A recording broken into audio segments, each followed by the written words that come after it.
Welcome to the beautiful city of Marina del Rey. We are here at the C-Suite Network Conference, and we are lucky enough to have with us today Jeff Lowe, VP Corporate Marketing, Smart Technologies. Jeff, thanks for making it today. Pleasure being here. Thanks for having me. Well, you know what? I'm going to just break right into this. You have some exciting news. You have some new technology make it to market. Tell us a little about that, because it'll give us context around the questions I'm going to ask you and how we can actually share some of this brilliant technology you're bringing to market here. Yeah, I'd be happy to. Today is a really exciting day for us at Smart. We just announced today that we are now shipping our new Smart Cap board. And what that is a modern replacement of a traditional flip chart or dry erase board. It's about time. Yeah. I mean, this is something that hasn't changed for decades. Everybody uses them. You'd find them in every single office or school, for that matter, and sometimes in the home. All over and if you trace the history of the flip chart and the dry erase board, they've actually been around for decades and never evolved at all, while everything around them in terms of productivity tools, if you think of the evolution of phones, for example, from rotary phones to very sleek personal devices, and people used to use typewriters, and now of course sophisticated word processing, on and on, but the dry erase board and the flip chart have never changed until now. So this is it's very sleek and simple, yet very powerful. It allows you to... How does it work? Well, what you do is you basically pair it with your personal device by just scanning a reader, and you join your personal device, your iPhone, for example, your Android device, with the board. And while you're writing on the cap board, it instantly appears on your phone. And then you can also engage others by simply hitting a button and sending it to them as an email browser. So wherever they are in the world, they can instantly join that meeting and see what you're writing on the board in your office or in your home. Pretty breakthrough. So I think from a marketing perspective, by the way, and kudos, I mean that sincerely. From a marketing perspective, you've got some interesting opportunities ahead of you. Oh, yeah. Plenty of challenges, but actually let's talk about them as opportunities, right?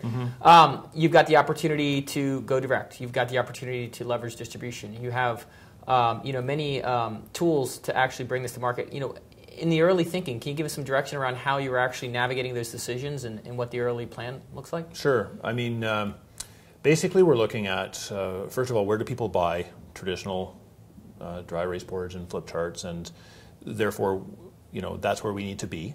It might not be the typical sort of partner that we've had in the past, so we're anxiously forging new, exciting partnerships with our channel.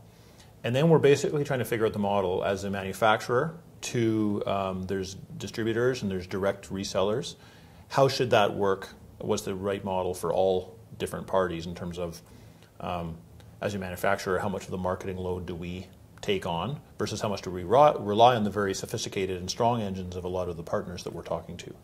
So early days, and it's a fairly complex and moving target, but our thought is that we will create the overall message and the overall theme, the creative insight, the groundwork, if you will, and allow then our channel partners to take certain materials, customize it, amp it up, and amp it down as they see fit for their customers. If you had to chop up your budget just at the highest level, how much are you going to actually put into creating demand for the end user versus enabling your distribution chain to sell on your behalf? Like, what does that? It feels to me right now like 30 to 40% doing it ourselves, and 60 to 70% enabling our channel to do it, because we're a relatively small Canadian company, and the partners that we're working with have breadth and reach all over the world, with thousands of resources, Salesforce, very sophisticated marketing engines of their own. So I think at the start I'm seeing that kind of 30-70 shift, and it'll probably even go more to the channel as we get further into what these partnerships look like. Okay, makes sense. And as you've seen the maturity of this industry evolve from a B2B perspective, how has the buyer's journey changed, specifically as it relates to the product that you're bringing to market, which is fairly high tech, taking a rudimentary physical event and bringing it into a highly technical environment? Well, I mean, I think it's fundamentally changed. In B2B, the buyer journey has fundamentally changed, and I personally am a follower of the Challenger methodology that you may be familiar with. So, I really believe in what that methodology says, which is we're in now the third era of B2B marketing and sales. The first era was product marketing, so feature, function, benefit. And then we moved on away from that into solution selling. tell me what your need is, Mr. Customer, what keeps you up at night, and I will match a need with a product or service. I think many people are still thinking we're in the solution selling era, or even trying to get from product selling to solution selling. What the Challenger methodology stipulates, after getting reams of data, is solution selling is dead, which is a very controversial subject. Even got written up in Harvard Business Review, and there's a fair amount of controversy around We like that. Controversy here, so bring it. Jeff. So solution selling is dead. How could that be? How could it be wrong to ask the customer what they want and what keeps them up at night? And the research dictates that customers don't have enough time to tell you what keeps them up at night.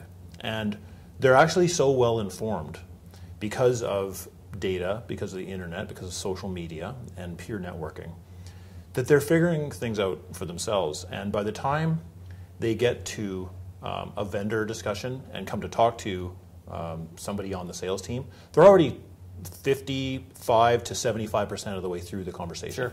And so what that does is it creates a huge challenge for B2B marketers and sellers of how do you just not get caught in a price war? Because the customer has already done their homework and they're past the stage of making evaluations, and they're coming to you saying, this is exactly what I want. Like a consumer going on a car lot. Yep.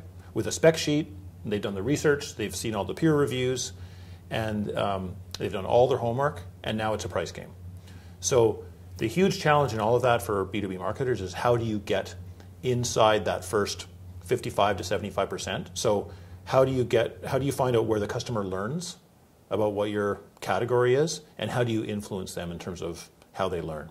So I think, again, through social media and peer networking and reviews, it's fundamentally changed how we need to approach the profession of B2B marketing. So I love that. We have these 3 stages. And in this 3rd stage, we're actually into this Challenger model. How are you going to apply it specifically as it relates to this new product that you have, and what are you going to do differently? Sure. So, I mean, we basically are challenging the traditional notion of what it is to do brainstorming, right? So, and what we're doing, how that manifests itself is we're kind of poking fun at the ridiculousness of how the whiteboard has never evolved. So, for example, when we launched the solution, we did it at a big trade show, 30,000 people there. And instead of just showing the product in our booth and saying, here's SmartCap, isn't it great? Here are the features, here's what it does. We did a little bit of that. But we took a big part of the booth space, we actually created a museum. And we had behind glass, we had all these old relic of productivity tools. We had a brick phone, or rotary phones, typewriters, Rolodex machines. And then we hired a professional actor to act as the curator of the museum, and we inducted the dry erase board into the Museum of Productivity. And then when we did that, in the same breath, we then pulled the curtain off, introducing the replacement to the dry erase board. So we're poking a little bit of fun at the industry and the ridiculousness of something that has just never evolved, and challenging people's thinking of saying, yeah, why is it that we're doing it that way? There must be a better way.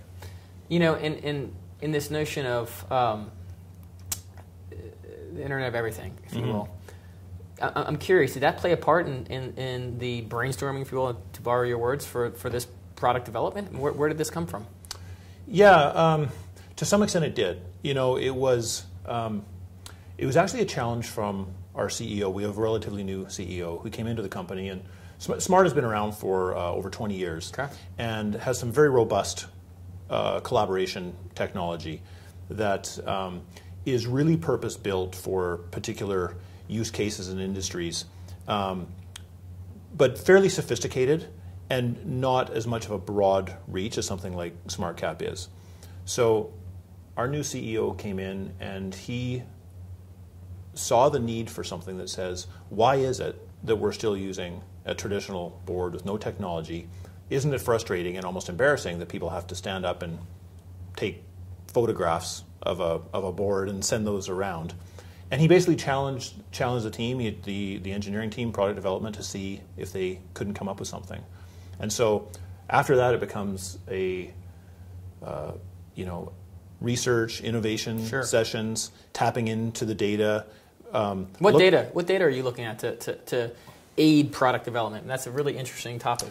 Well, a lot of it is customer usage data, like what are people using from from the past, doing additional interviews, seeing what some of the most popular features are on our existing technology and things like that. Okay, interesting. And actually, let's transition into your role, specifically as VP. From a reporting and analysis data perspective, what do you look at to determine the health or lack thereof of your pipeline, of your of the ultimate goals that are above you? Yeah, that's a great question. So I put a real premium on accountability for marketing. So we have a marketing dashboard mentality, and basically that is it's a simple thing to say and a bit harder thing to do. But it's, what are we trying to accomplish? And against that, how are we doing? Yep. With quantifiable how much and by when sort of statements. If you don't mind me asking, specifically, what are you being measured against? Yeah, so this is a conversation that we have with our key stakeholders, right? So it's not something that marketing comes up with on our own, but we go and we meet with key stakeholders, specifically and most importantly, sales executives, but others in the C-suite as well, to say, what is the role of marketing in this company based on what the business strategy is? So is it about new customer acquisition? Is it about retention and getting more from our current base? Is it about building a brand?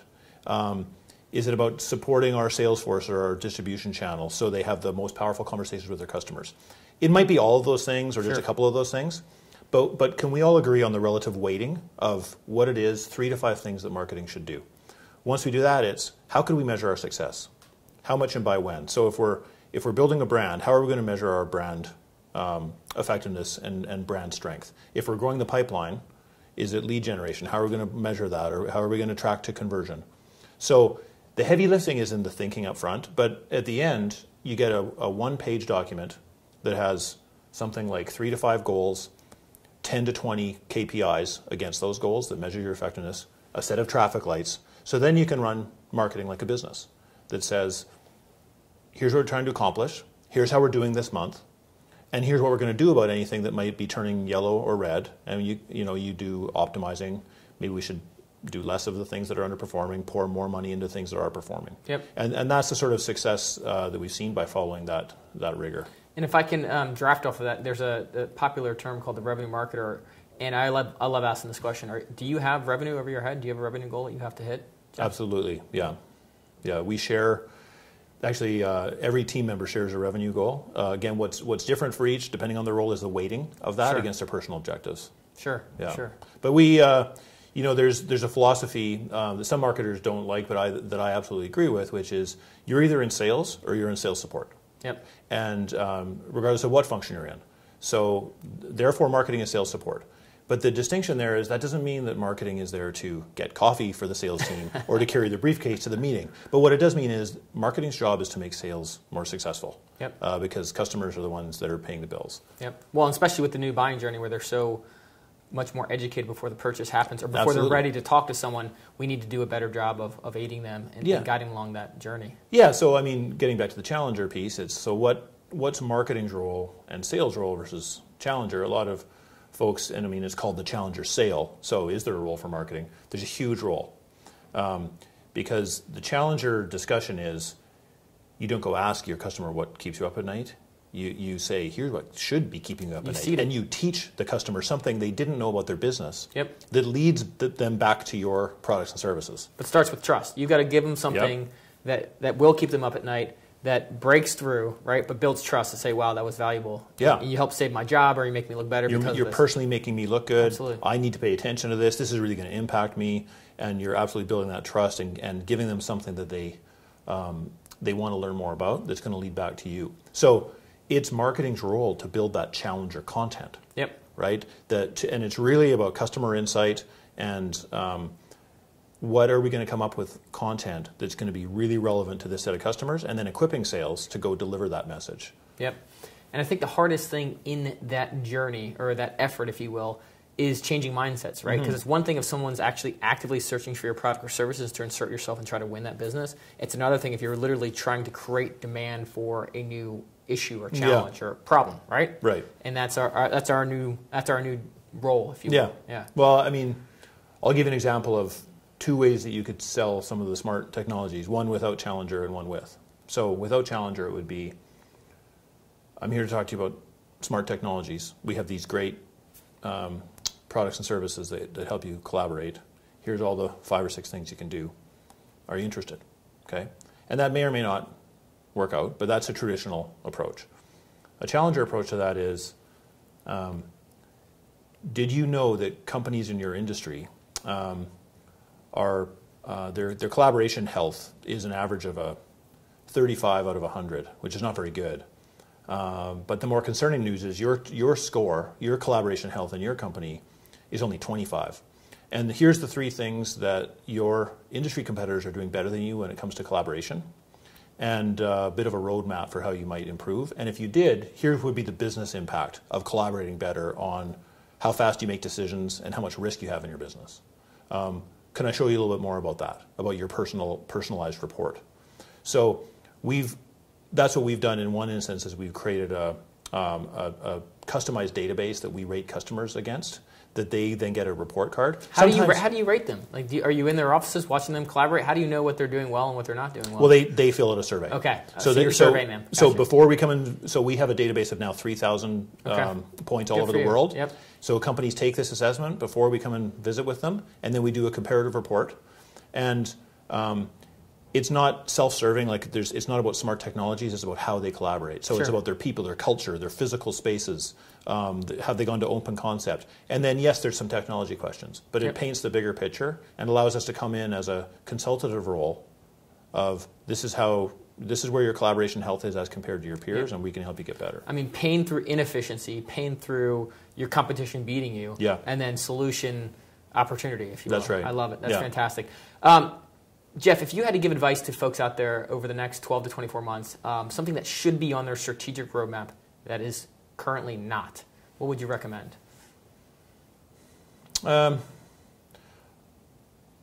Marketing accountability is not on most people's strategic roadmap, I would say, when you talk about things like dashboarding and really saying when it comes to marketing, how are we measuring our effectiveness. I think most people are now have their religion on social media. I think really understanding social media effectiveness and the impact on the sales cycle is something that is still vague to most of us in B2B marketing. So that's one, and that's one that I would add to my own list. We're seeing some early, not early. We're seeing some signs there of direct impact on the sales cycle and on revenue. But for the most part, it's still more of a leading indicator, if you will, on our dashboard. Fantastic. Jeff Lowe, Smart Technologies, thank you for your time. Thank you. It's a pleasure.